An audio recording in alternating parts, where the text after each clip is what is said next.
Vamos esperar o Sidney autorizar o start e depois a gente vai abrir para papo, tá bom? Vai ser gravado isso? Vai ser depois Sim. disponibilizado?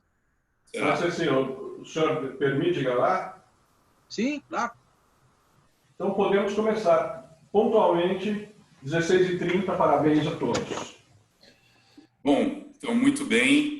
A gente vai dar início aí a mais um webinar aqui que o escritório vem promovendo ao longo desse período de crise, de novidades que vem acontecendo no Brasil, no planeta. Hoje vai ser um webinar bastante especial, contando com a presença do professor Carlos Alberto Garbi. Aqui tive o prazer de aprender bastante nessa vida.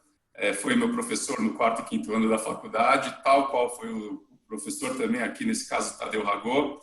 Fazer uma breve apresentação. A gente hoje vai falar basicamente do projeto de lei 1179, agora do ano de 2020, que trata de aspectos relacionados à Covid-19, né?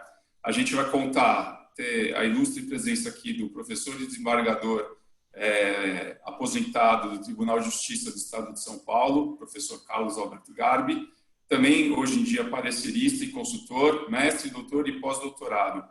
Obviamente vamos contar aí também com a ilustre participação do Dr. Tadeu Aparecido Ragô, professor e sócio responsável pela área do contencioso civil do RSZM Advogados, graduado e pós-graduado em Direito Público na PUC de São Paulo, com especialização nas áreas do Direito Civil, Processual Civil, Empresarial e Consumidor. Eu acho que eu recebi ao longo da semana, professor Garbi e Tadeu, algumas perguntas, tá, de amigos e de empresários, pessoas do escritório, enfim, eu fui colhendo isso ao longo da semana, mas eu acho que antes da gente partir para as perguntas, e também fica aberto o chat aqui, para a gente, ao longo da apresentação também, colhendo perguntas, a gente vai incluindo à medida do possível, mas eu abro, professor Garbi, para considerações iniciais a respeito desse projeto de lei. Fique à vontade, por favor. Bom, eu queria agradecer o convite que me foi feito pelo professor Tadeu Ragô, que já tenho amizade com ele há muitos anos, né? E fico muito satisfeito de ter sempre essa oportunidade de estar perto, próximo do professor Tadeu e também de você, Edson, né? Pela oportunidade de a gente poder conversar, o doutor Sidney, que está aí nos acompanhando também. Fico muito satisfeito de ter essa oportunidade de falar a vocês e ao público do seu escritório, efetivamente, né? Esse projeto de lei, é o 1179 de 2020, ele tem uma historinha aí que a gente podia falar antes da gente discutir alguns aspectos dele, né?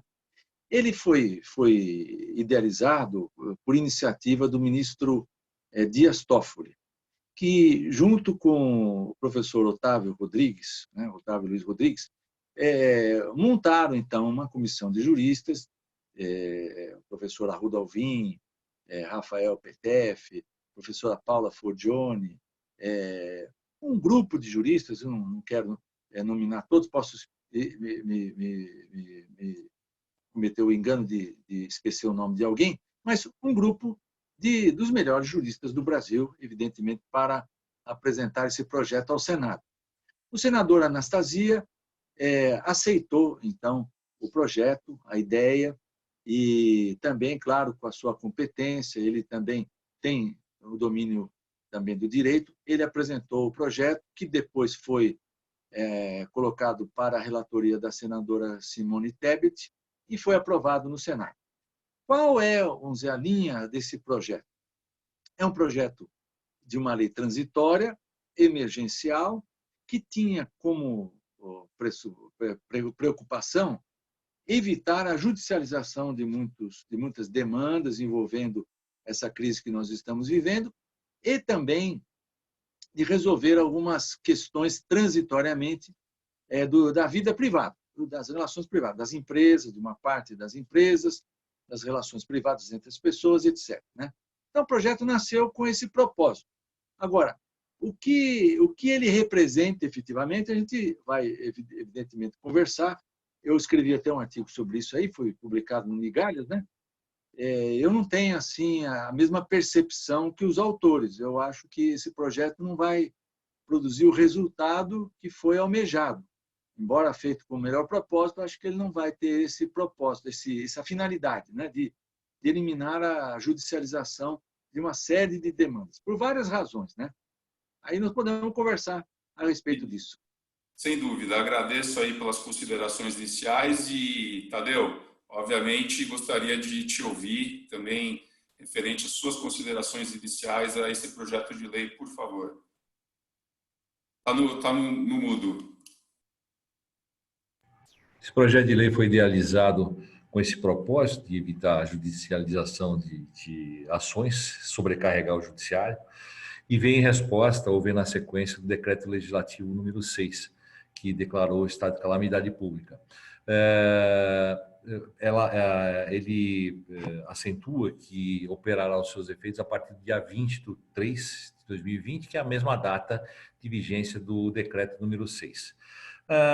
Claro que nós vamos conversar a respeito dessa proposta de lei ao longo desse nosso bate-papo aqui, mas de antemão já posso colocar uma questão que me parece inconsistente e incongruente, que é o término de vigência da lei em 30 de outubro, enquanto o decreto legislativo número 6 tem período de vigência até 31/12. Né? Muito embora seja difícil fixar final de pandemia, de calamidade pública, né? Ao menos isso deveria ter sido observado e esperamos que essas melhorias venham agora na análise, na tramitação desse projeto de lei 1179 na Câmara dos Deputados.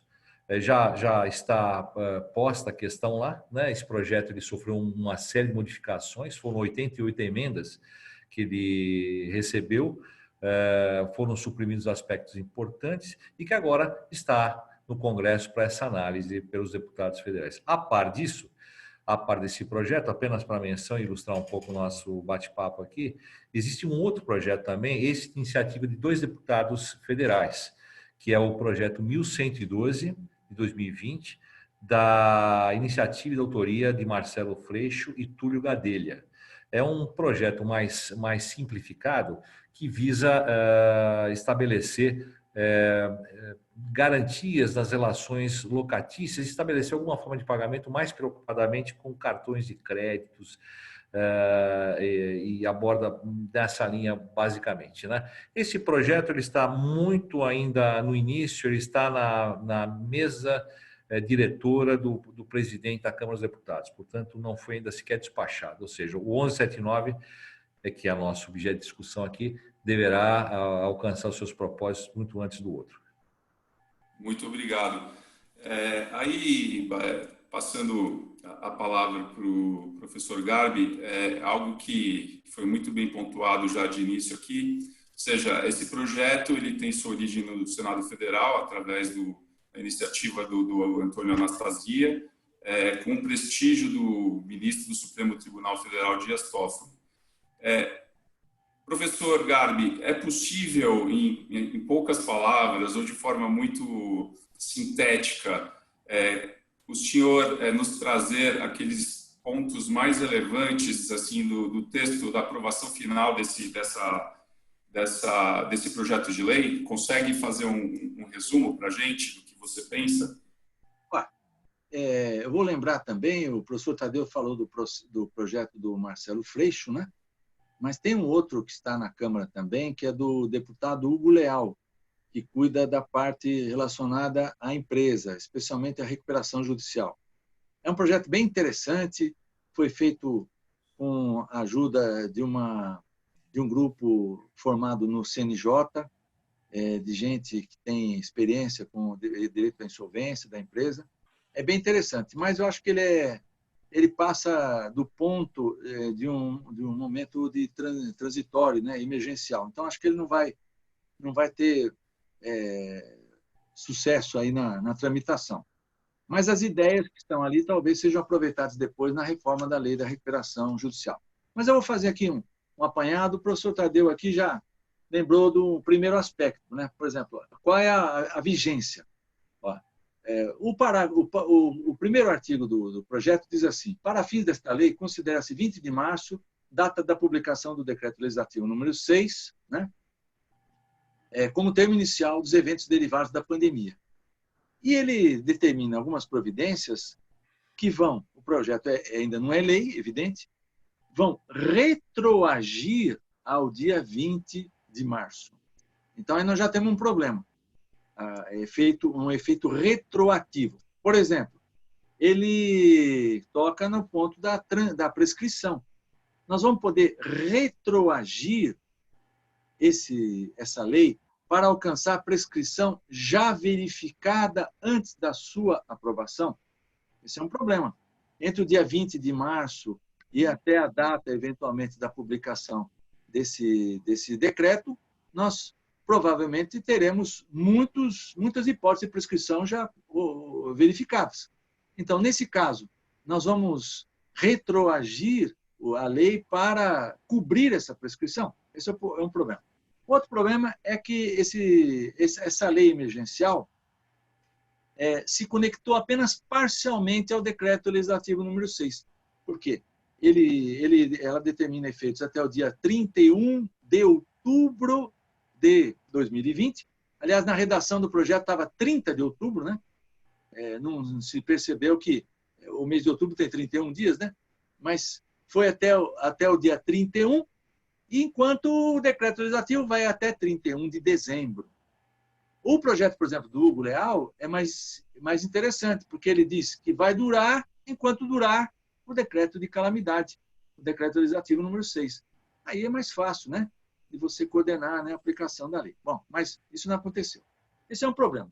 Segundo problema, vou procurar fazer aqui uma apreciação bem objetiva, né?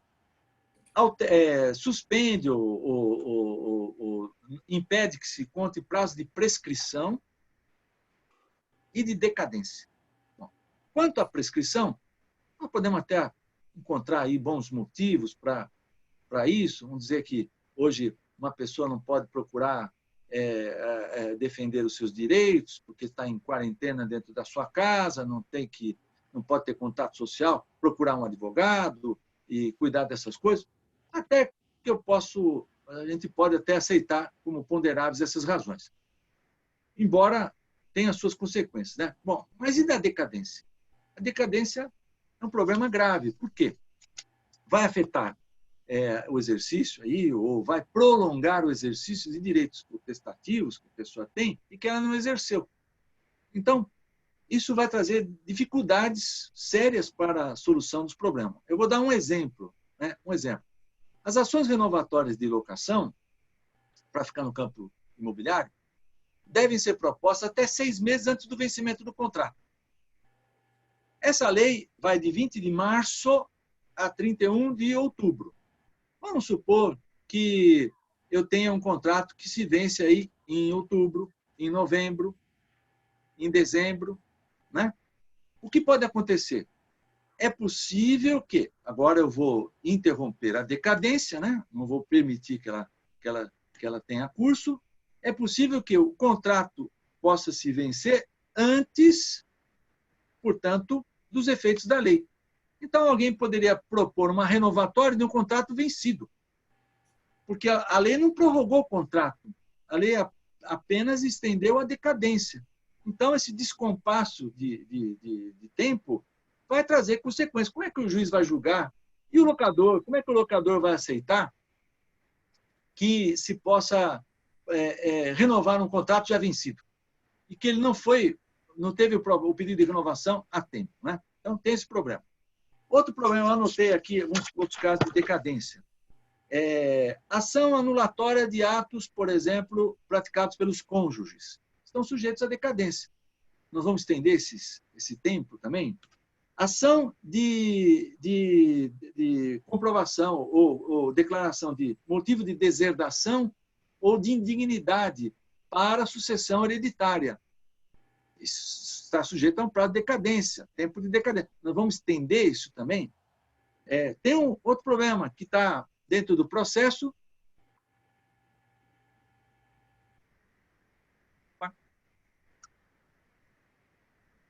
Tivemos um corte aí. Aconteceu alguma coisa, apareceu aqui um... Apareceu alguma coisa, mas vamos seguir. Alguma coisa aconteceu. Então, um outro problema que eu vejo também. Existe dentro do Código de Defesa do Consumidor prazo de decadência. Nós vamos suspender também? Né? Deixa eu ver se eu...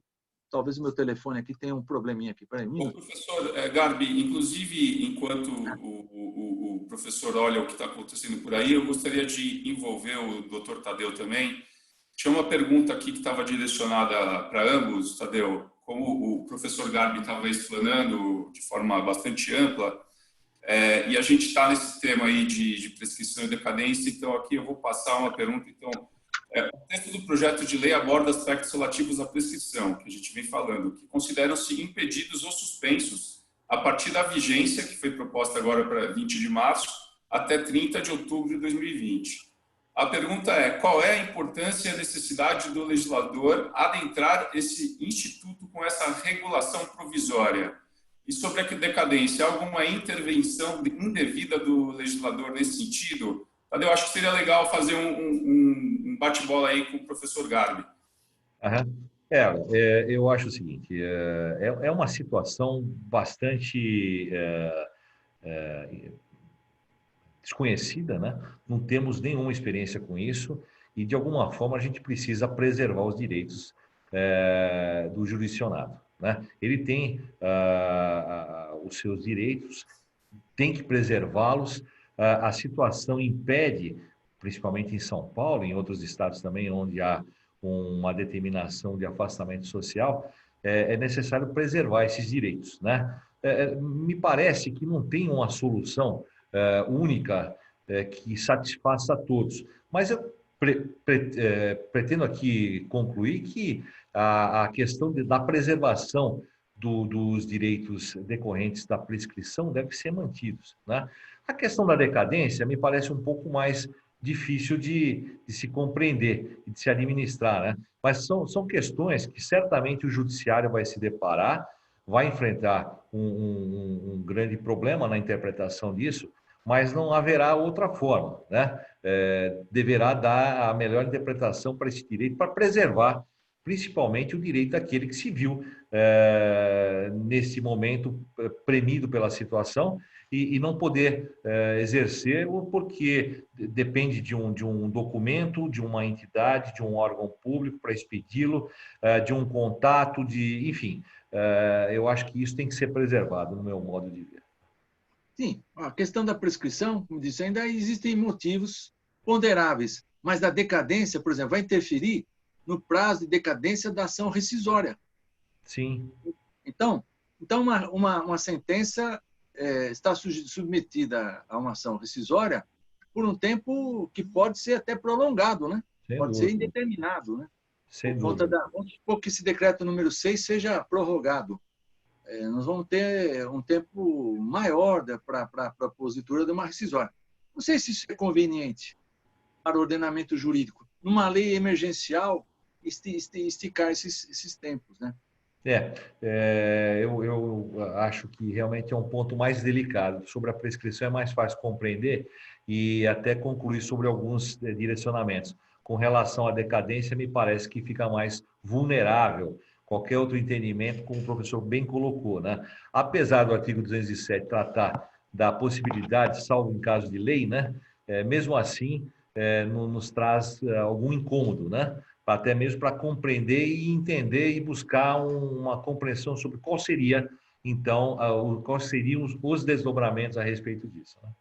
Tem um detalhezinho aqui na técnica, né? O parágrafo 2º do artigo 3º fala assim: este artigo aplica-se à decadência, né? Mas este artigo, que é o caput, diz assim: os prazos prescricionais consideram-se impedidos ou suspensos. O artigo fala da prescrição. Então, ele deveria dizer no parágrafo, né?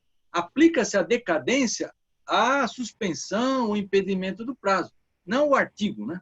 Então, tem essas coisas aí no projeto que precisariam ser melhorado, né? É verdade. Um ponto.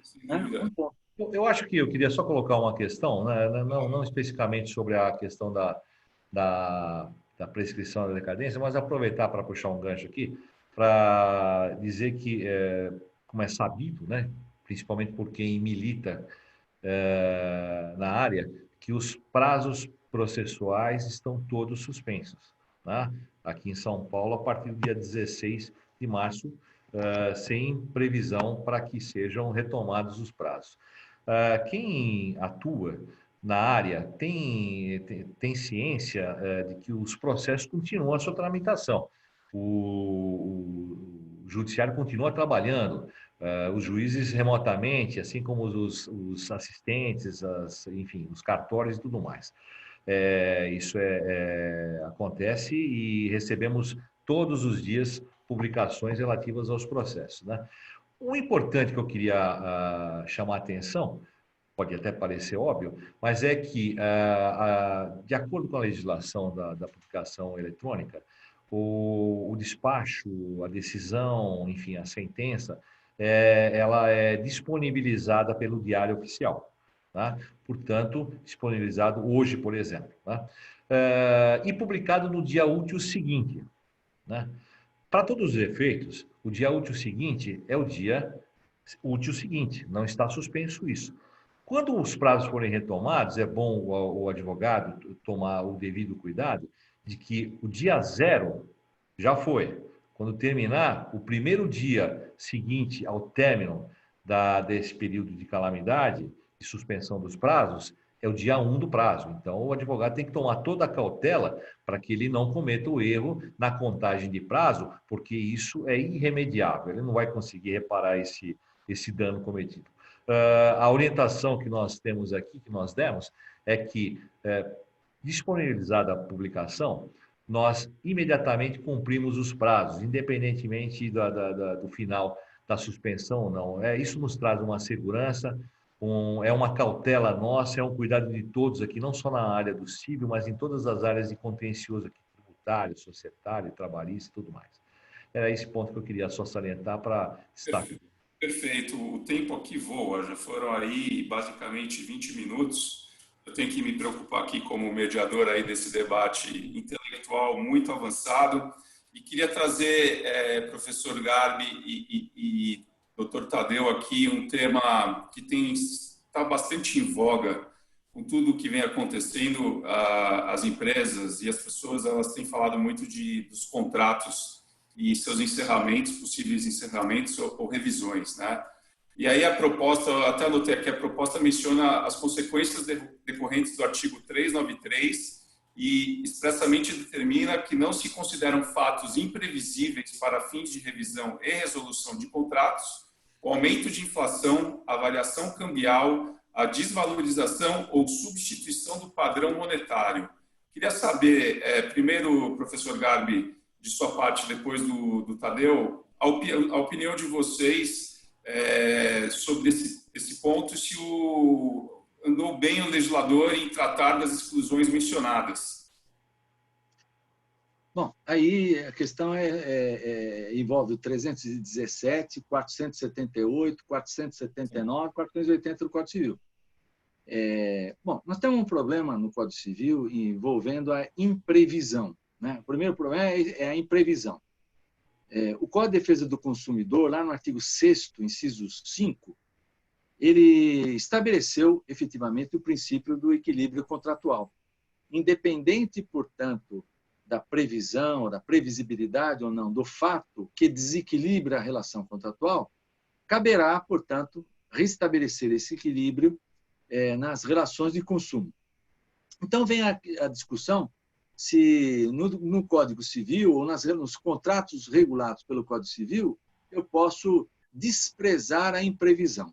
Nós sabemos, por exemplo, quem já ouviu falar, ou já ouviu o professor Álvaro Vilaça falar sobre isso, e tantos outros, né?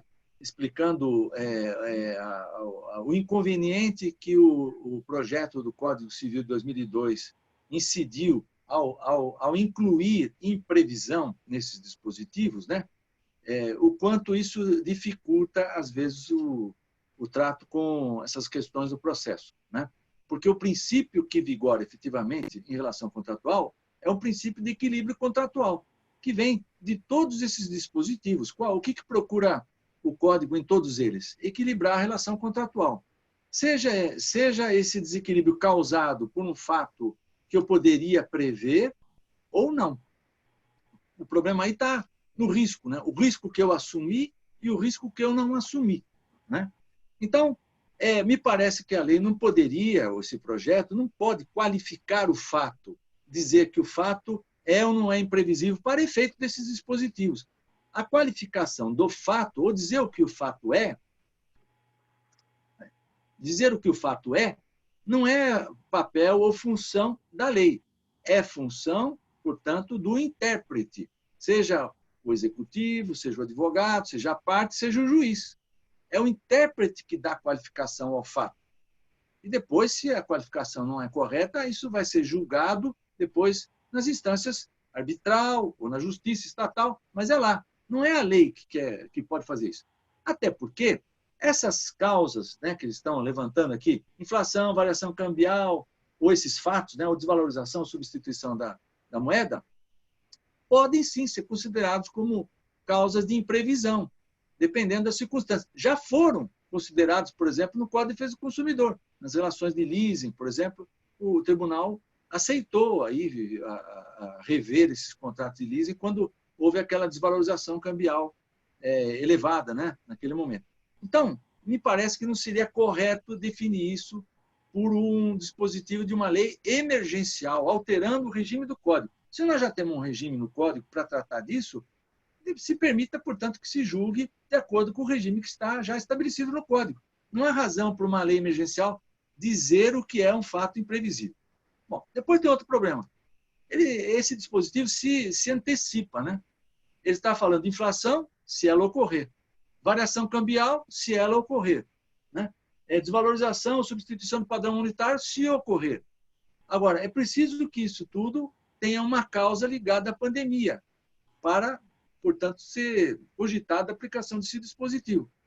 E é difícil de determinar, portanto, que tudo isso é decorrente da pandemia, porque a pandemia pode ser uma causa remota de muitos efeitos, mas não uma causa próxima, né? Então, o sujeito deixou de pagar o aluguel porque está desempregado. Ele está desempregado porque a empresa onde ele trabalhava não pode abrir as portas. O dono da empresa teve que demitir porque não tem reserva para manter o empregado, porque não obteve financiamento. E aí é uma sequência, uma cadeia de desdobramentos. Difícil determinar isso, né? Então, resumindo, o que eu acho que vai acontecer? Mesmo que seja aprovada essa redação, os tribunais não estão impedidos de fazer o que a doutrina prega desde que o Código Civil de 2002 entrou em vigor, que se despreze essa expressão imprevisão para considerar o extraordinário, que é o que também está associado à imprevisão em todos esses dispositivos.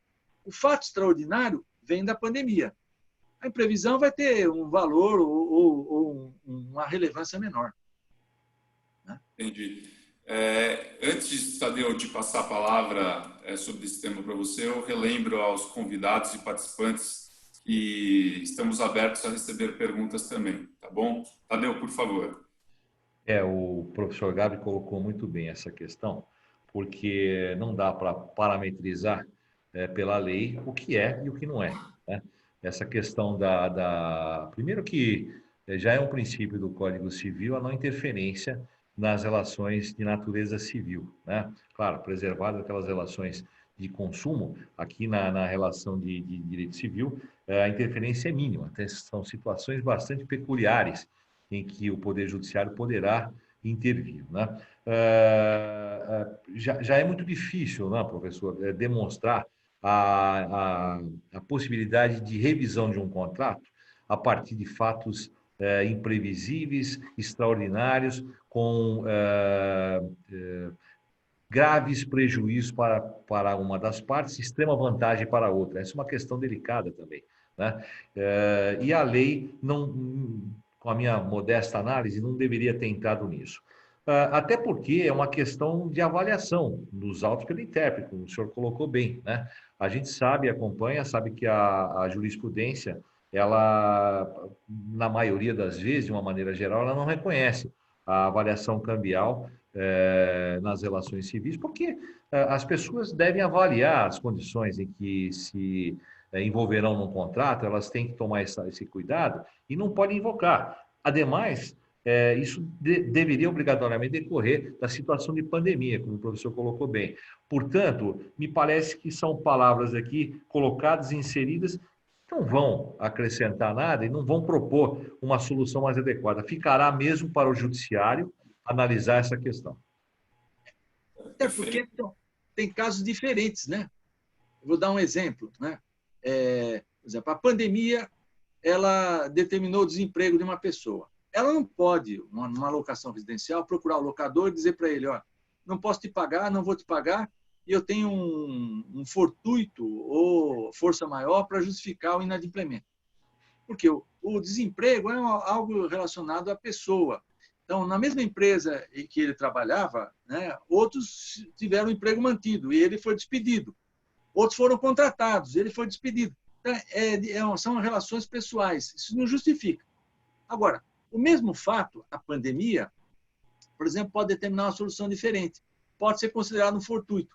Eu tenho um contrato com o plano de saúde, o plano de saúde tem uma rede credenciada, e eu vou procurar a rede credenciada para atendimento hospitalar no dia 15 de maio, quando se prevê que haverá um congestionamento, portanto, das unidades de terapia intensiva, etc. Quando eu vou procurar o plano de saúde nega a minha internação, fala, não tenho vaga. Né? Descumpriu o contrato. Há um descumprimento do contrato do plano de saúde que eu tenho com ele. Agora, qual é o motivo que determinou esse descumprimento? Aí o plano de saúde poderá dizer, olha, a pandemia foi um caso fortuito, porque eu tenho uma rede credenciada, dimensionada para a normalidade das situações, não para atender essa situação de pandemia, que congestionou todas as UTIs dos hospitais públicos e privados. Então, existe aí a possibilidade de ser usada o mesmo fato ou qualificado fato de forma diferente. Então, veja, cada caso vai determinar uma solução diferente. Não dá para generalizar, né? Isso que eu acho que não dá para fazer na lei, né? E só para completar, o professor... Tadeu, desculpa interromper, eu queria... A gente ainda tem alguns tópicos relevantes para a gente passar aqui e eu tenho que fazer a gestão do tempo, então desculpa a deselegância. E eu recebi uma pergunta aqui, a gente iria entrar nessa questão do projeto no que diz respeito aos imóveis urbanos e locações e tudo mais, mas já tem uma pergunta que é a seguinte: qual seria o aconselhamento para um cliente que deseja postergar ou reduzir o pagamento do aluguel de sua casa? Esse caso também se enquadraria na lei? O professor Tadeu vai responder? Posso responder. Bom, a questão parece bem objetiva. A redução de um valor locatício, imagino que seja um imóvel residencial, né? Não me peguei nesse ponto, mas ou não, né? Mas a questão é a seguinte: tendo em decorrência da situação de pandemia exclusiva aqui, a motivação para que não se possa honrar o contrato, a primeira recomendação que eu faço, e é o que a gente faz aqui no escritório, nos inúmeros casos, é buscar a composição com a parte contrária, não tenha dúvida disso, né?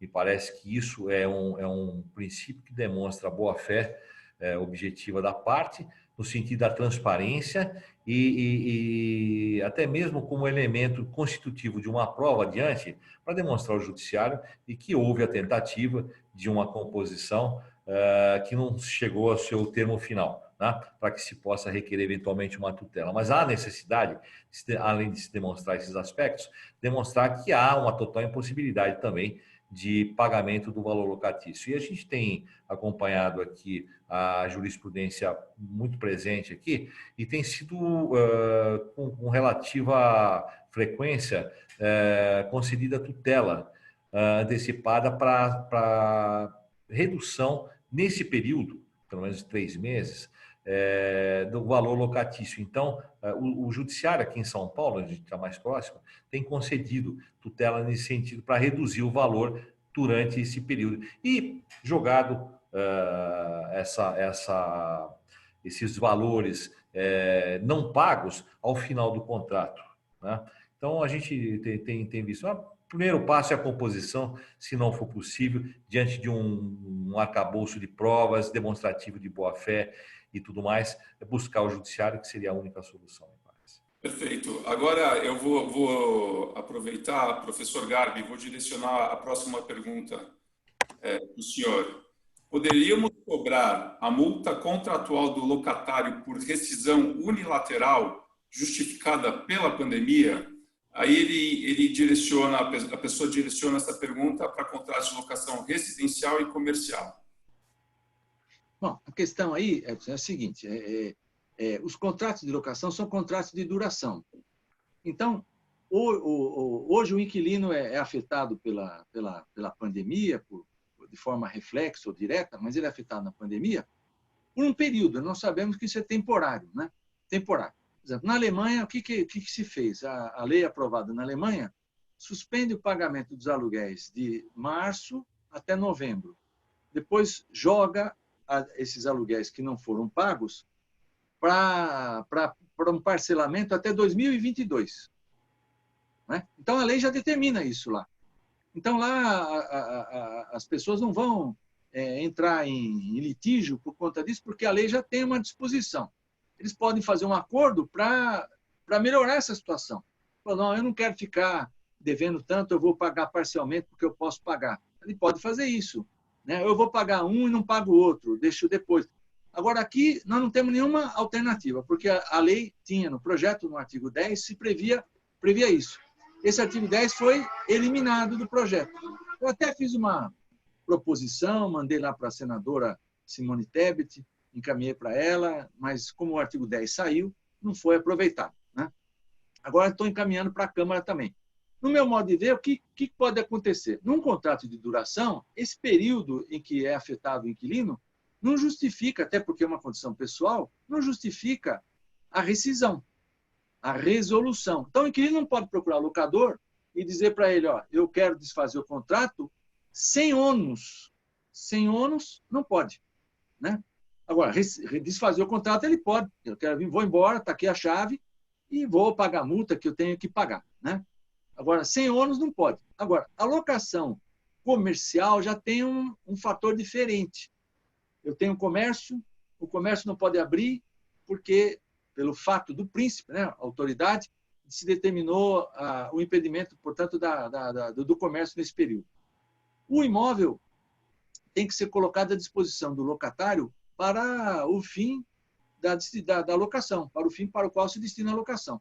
Como o locatário não pode usar o imóvel para esse fim, que é o comércio, e a culpa não é do locador e também não é do locatário, o fato é o seguinte, ele não pode ser obrigado a pagar pelo aluguel por inteiro. Embora ele não possa fazer o comércio, claro que ele tem lá o imóvel ainda conservando as suas coisas, mantém o seu ponto comercial, mantém todo o seu estabelecimento empresarial em condições de funcionamento e vai voltar a funcionar em maio, junho, mas vai voltar. Então, nesse período, eu acho que ele tem o direito a uma redução do aluguel. Né? Se não for negociada, eu acho que judicialmente. Tem juízes que estão concedendo isso. Né? No shopping center é a mesma coisa. Né? Também tem uma redução. Agora, o residencial, ele não tem essa redução, porque ele continua fruindo do imóvel, normalmente, mas ele não tem por que dizer para o locador que ele deve pagar menos. Agora, o que a lei poderia fazer? Diante da situação de pandemia, prorrogar o pagamento, prolongar o pagamento ou parcelar o pagamento depois que esse período se passar. Seria razoável. Se o locador não aceitar esse acordo, que a lei, então, pudesse emprestar esse efeito para quem foi afetado pela pandemia. Então, é evidente que tem que ser excluído daí todo oportunista, aquele de má fé, que quer pegar carona, né, nesse problema. Ele pode ter uma reserva, ele tem dinheiro, saca do banco e paga. Por que ele quer deixar de pagar? Então, agora, como é que nós vamos apurar isso? Outro dia eu vi uma decisão do desembargador César Champolini, ele toca num assunto que os juízes não escreveram isso ainda, não vi. Mas as pessoas também não estão se dando conta. Há uma presunção em favor das pessoas de que elas foram afetadas pela pandemia. Então, a presunção milita a favor do devedor. Se eu digo, eu não tenho como pagar, há uma presunção a favor dele. Na lei alemã, essa presunção está estabelecida expressamente, dizendo que não se deve usar de rigor para verificar se ele foi afetado ou não no exame da prova. Há uma presunção. Então, não devemos achar, não, você prove aqui, faça uma prova cabal de que você não pode pagar. Há uma presunção em favor dele. Por isso que quando eu fiz a proposta para senador, eu inverti. O inquilino declara que foi afetado e que não pode pagar, e o locador, se entender que a declaração dele não é verdadeira, prova o contrário. Porque a presunção está a favor do inquilino, né? A presunção vem de onde? Da normalidade das coisas, né? Perfeito. Senão, quem não foi afetado, né? Quem não foi afetado? Esse é um tema bastante complexo. No escritório, a gente tem vivenciado isso de forma intensa e tem que se debater bastante. Eu recebi outras perguntas, mas aí direciono ao professor Tadeu Ragô. É o seguinte, o projeto também trata das relações de consumo. Você pode, por favor, nos colocar em que medida isso se deu? Ele faz uma breve referência à cláusula de arrependimento, que é o artigo 49 do Código de Defesa do Consumidor. Suspendeu esse prazo. Esse prazo também é um prazo decadencial, né, professor? E interferiu nisso também. Ou seja, para aqueles produtos de consumo rápido, alimentos e medicamentos, está suspenso esse artigo, então, portanto, esse período está suspenso durante a vigência da lei, né? Não é a redação original do artigo 49, porque fala lá nas compras fora do estabelecimento, né? E aqui tratou muito especificamente de compras em delivery, produtos perecíveis e medicamentos também.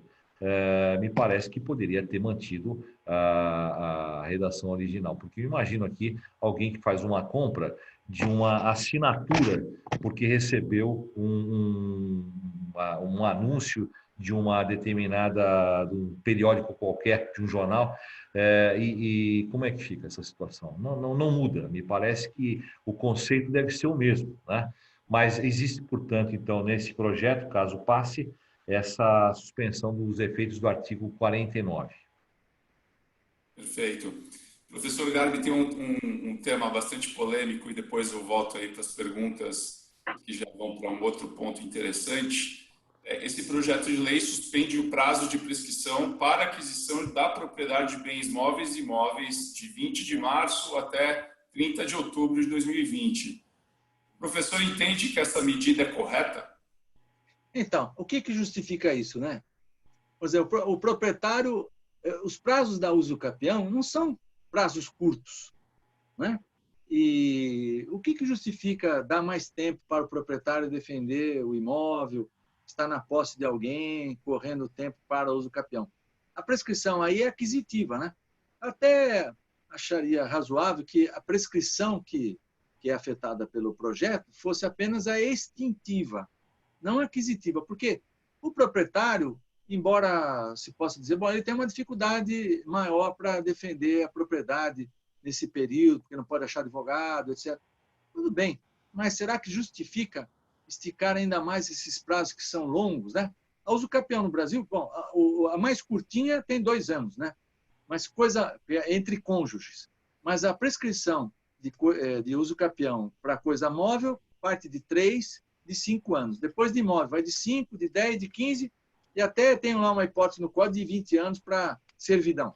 Então, são prazos longos. Será que a gente precisa esticar mais por conta da pandemia? Eu acho que não se justificava, né? Mas, de qualquer forma, esse é o mal menor. É o mal menor desse projeto.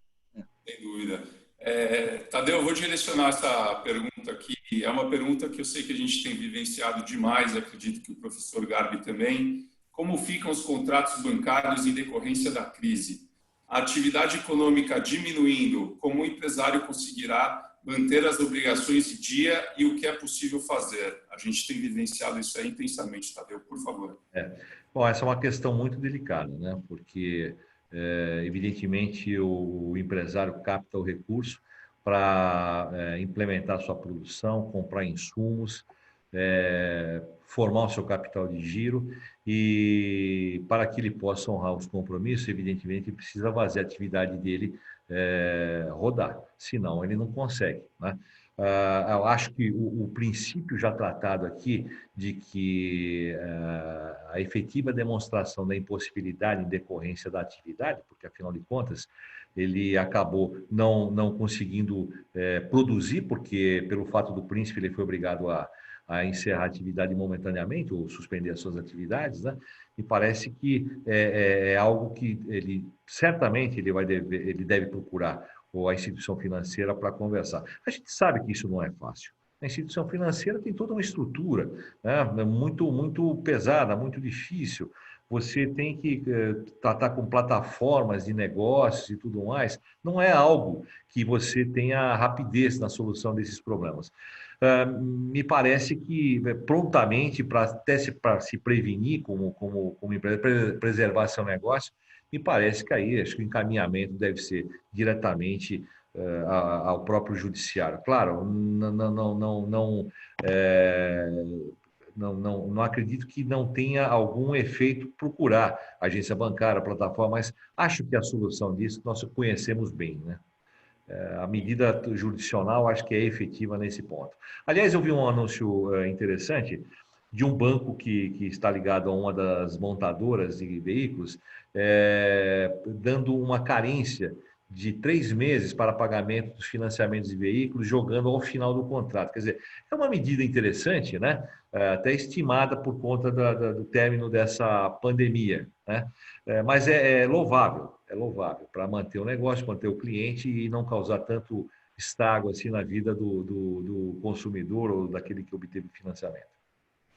Perfeito, agradeço. Professor Garbi, em decorrência da última explanação, tem aqui mais uma pergunta para o senhor. Então, mesmo quando comprovado o justo motivo para eventual descumprimento de alguma obrigação contratual, a pergunta é: a notificação extrajudicial dá o devido respaldo ou é necessário buscar o judiciário através de uma liminar? Indo além, se esse for o caminho, não teríamos o sistema judiciário sobrecarregado de modo que não teria como dar a celeridade necessária para tais casos? Por favor. Bom, então, voltando lá ao início, né? Essa lei se propunha a eliminar o litígio. Nós sabemos que não vai. Por quê? Ela não tratou da locação, só suspendeu o despejo, ela não trata dos contratos financeiros, dos financiamentos das relações de consumo em geral, ela não trata dos contratos de compromisso de compra e venda, da aquisição dos imóveis na planta, ela não trata de planos de saúde, ela não trata dos contratos de prestação de serviços os escolares, já existe muito conflito envolvendo isso, ela não trata da maior parte das relações do direito privado, né? Então, isso tudo, o que vai acontecer? Bom, as partes vão negociar. Nós sabemos todos que a capacidade de negociação depende do que a parte tem a oferecer. O que tem a oferecer o inquilino que não tem mais um emprego? Não tem nada a oferecer para o locador. O que tem a oferecer aquele que não tem mais dinheiro para pagar a prestação da casa própria, né? Ele não tem nada a oferecer para o outro lado. Então, o que vai acontecer nesses casos? Vai, dependendo da intransigência do credor, por exemplo, você lembrou que uma montadora dá 3 meses de suspensão das prestações. Se os bancos seguirem, por exemplo, uma orientação como essa, ótimo, nós vamos eliminar os litígios. Mas o banco que for intransigente, o credor intransigente, vai encontrar um devedor que vai efetivamente demandar em juízo o que ele não quer conceder. O que ele não quer conceder? Prazo para ele pagar, redução de uma parcela, exclusão de consequências moratórias, juros, multas, etc. Ele vai demandar. Tem um autor argentino que fala o seguinte, que isso aí gera o que se chama de litigiosidade artificial. Então, eu posso, se eu não demandar diretamente, quando eu for demandado, eu vou prolongar, protelar o que eu puder, o cumprimento da obrigação, para eu ganhar o tempo que o credor não quer me dar, né? Então, cria uma litigiosidade que não deveria existir. Ela é artificial, porque ela está baseada apenas na necessidade de tempo, né? Então, eu penso, escrevi minha tese de doutorado, foi nesse sentido, que a boa-fé impõe como um dever que o credor tem, assim como o devedor, um dever de cooperação. um dever de solidariedade em relação ao cumprimento da prestação pelo devedor. Então, nessa situação, o credor tem que emprestar a sua colaboração, a sua solidariedade e aceitar o prolongamento do cumprimento da obrigação ou o parcelamento da dívida. Se ele não fizer isso, na justiça, eu acho que esse pleito pode ser levado e o juiz pode conceder, como de fato já está ocorrendo nas decisões preliminares, né, de tutela provisória de primeiro grau. Então, eu acho que isso que vai acontecer. Uma notificação pode ajudar? A notificação vai sinalizar para outra parte, falar, eu não posso, você já está sabendo, eu só posso pagar isso. Você aceita? Não aceito. Bom, aí já estabeleceu, portanto, o litígio, né? Perfeito, perfeito. Eu tenho mais perguntas, mas, Tadeu, eu previ algumas coisas e também tinha recebido alguns temas que eu acho que são muito relevantes e que faz parte do dia a dia de absolutamente cada um de nós, que é a questão de condomínio, ou seja, o projeto de lei tratou sobre condomínio. Você poderia falar um pouquinho do que tem de novidade nesse projeto de lei em relação a esse tema? Sim. Bom, a par do próprio texto do projeto de lei, né, o que a gente já vem observando é que existe uma preocupação muito grande dentro dos condomínios edilícios de preservação da saúde exatamente em razão da pandemia, né? Então, por exemplo, é dado, de certa forma, hoje, sem o projeto de lei, uma autoridade para que o síndico recomende a não ocorrência de reuniões, festividades, seja em área comum, seja em área privativa, né? Já conheço casos em que houve o descumprimento dessa recomendação, inclusive com o requerimento de auxílio policial para desfazer o que estava acontecendo, porque realmente é um risco, né? Mas a questão posta no projeto de lei é que é possível, então, por alguns artigos, que seja conferido efetivamente esse poder ao síndico para que ele ordene e preserve a saúde exatamente para preservar esse afastamento social, para evitar a contaminação. E também é dado dentro do condomínio, da estrutura de funcionamento, a realização de assembleias, convocação de assembleia, realização de assembleia por meio virtual, né? Então, é possível que as deliberações sejam tomadas assim e recomenda que, caso isso não seja possível, porque imagina um condomínio com 100 unidades, como a gente tem os mega condomínios hoje, né? Como é que se faz isso? Prestação de contas, término do mandato do síndico, como é que faz, né? Então, a própria lei autoriza a prorrogação desses mandatos até o final da vigência, dia 31/10, né? É uma medida, né, que busca solucionar e compor essa situação, talvez não da forma mais primorosa, mas é uma maneira de se compor e se administrar essa situação. Perfeito. Aí, dentro desse tema, professor Garbi, tem uma pergunta que eu gostaria de encaixar. Então, além da possibilidade de redução do valor do aluguel nas relações comerciais envolvendo shopping center, algo que foi brevemente tratado aqui, é possível, pelo locatário, a isenção em relação ao pagamento do fundo de promoção e encargos comuns? Então, essa é uma questão, né? Eu acho que a locação de shopping, ela não deveria mesmo ser tratada pela lei, deveria ficar a critério da negociação das partes, porque mesmo para o lojista, nós sabemos que os shoppings têm associação de lojistas, né? Então tem uma possibilidade de negociação diferente, né? Então eu acho que boa parte dessas questões envolvendo shopping, eu acho que vai acabar sendo resolvida por uma negociação. Agora, se fosse levada a juízo, né? O que o juiz vai decidir sobre a taxa ou as despesas, contribuição de promoção? Depende, né? O shopping continua a usar, a consumir esse dinheiro para fazer promoções? Então, cada caso vai determinar uma solução diferente. Tem aluguel mínimo que é muito elevado, tem outro que é pequeno realmente, desprezível, tem outras despesas que, eventualmente, uma relação de shopping tem, a outra não tem. Cada situação vai determinar aí uma solução. Eu, assim, a grosso modo, outro dia alguém me perguntou, eu disse, a grosso modo, se a loja do shopping está fechada, eu acho que ele deveria pagar em torno de 30%, 35% do que normalmente ele paga para manter a loja no shopping e o shopping também tem que aceitar. O risco aí é dividido entre os dois. Não adianta o lojista achar que ele não tem que pagar nada. Ele vai ter que pagar. O shopping está lá, montado, preparado para voltar à atividade quando isso passar. Então, eu acho que tem que dividir a perda que ambos estão sofrendo. O shopping e o lojista são parceiros, né? Não devemos esquecer disso. Né? Edson, só uma complementação, se você me permite. Claro. É verdade, porque a composição do valor pago pelo locatário, ela é composta por alguns elementos. Tem um valor mínimo, como o professor colocou, tem um valor variável, normalmente que decorre da venda, tem um valor pela ocupação específica, pelas promoções de marketing e também pela administração, segurança, ar-condicionado e tudo mais.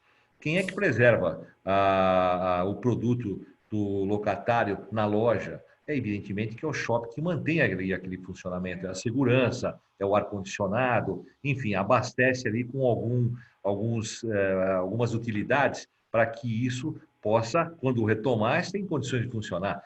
Então, simplesmente, como eu já sei de vários casos, em que há uma notificação de que suspendeu o pagamento, me parece que é absolutamente injusto e inadequado. Perfeito. A gente está aqui nos últimos 5 minutos, tem muitos temas que são relevantes, que eu estou vendo aqui, recuperação judicial, acho que a gente vai ter que deixar isso para uma segunda oportunidade. O professor Garbi tem uma última pergunta aqui, que eu peço a sua resposta e depois peço a complementação do Tadeu para a gente partir para as palavras finais. A pergunta é a seguinte: nos contratos celebrados com incorporadoras, em que se tem a exclusão da cláusula de tolerância em até 180 dias após o prazo do cronograma, no caso da pandemia, esse prazo pode ser compreendido como automaticamente prorrogado? Então, essa é uma discussão que tem sido recorrente aí nas lives, né? Que às vezes eu participo, tenho visto, né? Tem opiniões diferentes, né? Esse prazo de 180 dias é um prazo anômalo, né? Isso não existe nem legal. Agora tem uma previsão legal, mas não tem justificativa legal, né? Porque quando se faz um contrato para entrega de um produto, o produto é um apartamento, o contratante, no caso a incorporadora, deve saber muito bem qual é o tempo que ela precisa para entregar.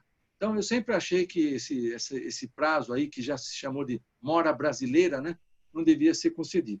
Mas acabou sendo incorporado no texto da lei, lá, da lei dos distratos, etc. Agora vem a dúvida. Bom, esse atraso pela pandemia vai ficar dentro dos 180 dias e, se passar os 180 dias, vai ter que pagar multa, etc. Ou eu vou acrescentar a tolerância, mais uma tolerância, né? Mais um prazo.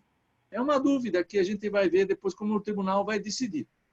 Eu acho que deveria descontar esses 180 dias e, se atrasar mais do que isso, tem que responsabilizar o incorporador, porque ele já foi beneficiado por um prazo que é previsto para qualquer eventualidade, para qualquer coisa, né? Porque aqueles 180 dias de tolerância não se justifica, né? Ele não precisa dizer foi por esse motivo, por aquele. Não há nenhum motivo. Qualquer motivo para o atraso da obra. Fala, bom, mas a pandemia é um motivo extraordinário. Quase sempre é ligado a um fortuito interno, né? Então, é difícil. Mas não seria despropositado, se atrasou mais 30 dias depois dos 180, aceitar a entrega do imóvel sem nenhuma consequência para o incorporador, né? Por conta de tudo que está acontecendo. Agora, também a gente precisa ver o que vai acontecer, né, nos próximos dias e até onde nós vamos prolongar isso, né, para ver que consequência que tem, né? É um pouco precipitado dizer, né, o que vai acontecer. Não se sabe se isso vai se agravar, se essa crise econômica vai tomar uma dimensão bem maior. Tem os pessimistas aí e os otimistas, né? O otimista diz que logo está tudo certo. Os pessimistas estão dizendo que isso aí é pior do que a crise de 29. O que vai acontecer, né? A gente não sabe. Tadeu, ao invés de te estender a oportunidade, eu tenho uma última pergunta que eu acho que está envolvendo muitas pessoas. Eu vou te dar 1 minuto, peço desculpas por isso, mas o termo de adesão com a agência de turismo, que consta a cláusula de compra não reembolsável, diz que não há direito a reembolso. Mesmo com impedimentos para utilizar hospedagem de motivo de força maior, é possível a revogação e o reembolso desse valor gasto? Sim, essa cláusula ela cai dentro de uma relação de consumo, né? É uma cláusula abusiva, tá? E sobretudo diante do cenário atual. Então, não há como reter e não prestar o serviço nessa circunstância, sobretudo porque não houve a ocorrência dessa situação da conduta do consumidor. Então, me parece que essa condição ela não tem nenhuma valia, ela é nula e dá, sim, ao consumidor o direito de se restituir naquilo que ele pagou pela não oferta, pela não prestação de serviço. Não, perfeito. Olha, a gente vai encerrar aqui com perguntas que ficaram no ar, o que eu peço desculpas, o tempo aqui passa muito rápido. Houve um debate muito qualificado e, sobretudo, muito claro, muito bem explicado, com detalhe e clareza. Isso é muito importante, de temas que estão compondo o dia a dia das pessoas, do empresário, da pessoa física, de todo mundo, do empregador, do empregado. Realmente são temas bastante interessantes que estão acontecendo. Eu queria dar 30 segundos, eu peço realmente 30 segundos, para que cada um de vocês, por gentileza, diante desse tema Covid-19 e esses temas que são muito pujantes hoje, desse as palavras finais para a gente encerrar. Por favor, primeiro o nosso convidado, professor Garbi. Bom, eu agradeço a você, Edson, pela sua atenção aí, pela sua moderação, foi muito boa. Ao doutor Tadeu, meu amigo aí, fico contente pela lembrança de ter me convidado. O doutor Sidney, que está nos acompanhando também. A todos aí do escritório, que eu conheço, mando a todos aí o meu abraço. E eu vou encerrar pedindo apenas atenção dos advogados, que são hoje os primeiros juízes dessas causas, como sempre foram, né? Que tenham muita atenção, que tenham bastante compreensão com essa situação e não se imagine que esse inadimplemento é um inadimplemento qualquer de um contrato. Isso tem um efeito poderoso. A epidemia da saúde é uma epidemia econômica também. Nos Estados Unidos estão falando de falência sistêmica. Então, aqui pode acontecer uma coisa terrível para nós também, se a gente não souber encaixar melhor aí esses interesses, né, dentro de uma negociação boa para todo mundo. Então, é isso que a gente tem que pensar, né, positivamente, esperar os acontecimentos e usar de bastante moderação, de ponderação na solução desses problemas, né? Perfeito. Muito obrigado, doutor Tadeu. Bom, eu fico honrado em, mais uma vez, participar de um encontro com o professor Garbi. Tenho muita estima e admiração, é um grande amigo de longa data, que muito me honra estar aqui discutindo com ele alguns temas e aprendendo com ele também, né? Entendo também que, nesse momento, o equilíbrio é fundamental para que as partes tenham sempre em vista um ideal de cooperação e composição, porque não se sabe exatamente quanto tempo isso dura e em que medida isso vai afetar todos. De qualquer forma, o equilíbrio é fundamental nessa hora e temos que manter sempre para os nossos clientes um papel de moderador, ponderador e também de alguém que busca uma solução sempre antes pela composição. Perfeito. Bom, por fim, eu agradeço a todas as pessoas que participaram desse webinar. Espero que tenha ajudado bastante a esclarecer. Todos nós ficamos à disposição, o escritório, o professor Carlos Alberto Garbi, o Dr. Tadeu e os outros profissionais também do RSZM Advogados. Agradeço e espero em breve que a gente tenha uma segunda rodada que a gente possa terminar esses temas. E, de novo, professor Garbi, agradecemos a sua ilustre participação e contamos com o senhor para um próximo encontro. Muito obrigado. Obrigado. Um abraço para vocês. Um abraço a todos. Muito obrigado. Um abraço. Tchau, tchau.